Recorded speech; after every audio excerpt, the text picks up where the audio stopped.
সর্বনাশ করেছি আমার বয়স্ক চালের উপর জি চালের উপর এমনি এমনি চালের উপর উঠি নিকো। এর সর্বনাশ করেছি।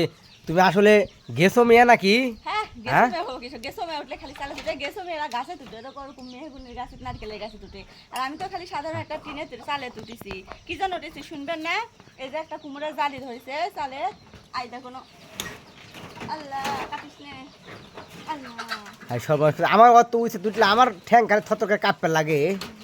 তারপরে আই দেখো দেখো, আই দেখো একটা কুমড়োর জালি ধরেছিল গাছে, এই কুমড়োর জালিটা নামাছে আজকে ভাজি করবে কুমড়োর জালি, সেজন্য এই চালে তুলেছি। চালের উপর ধরেছে দেখতেন না, বাড়ির গাছ লাগালে কত সুবিধা হয় জানেন। এই কুমড়োর জালি বাজারে 30 টাকা 40 টাকা পিস, আর দেখো বাড়ির গাছ হচ্ছে লাগাচ্ছি, দেখো কুমড়োর জালি হচ্ছে বাড়িতে আরামে খাওয়া হচ্ছে, মাংনা খাওয়া হচ্ছে, কোনো টাকা ছাড়াই খাওয়া হচ্ছে।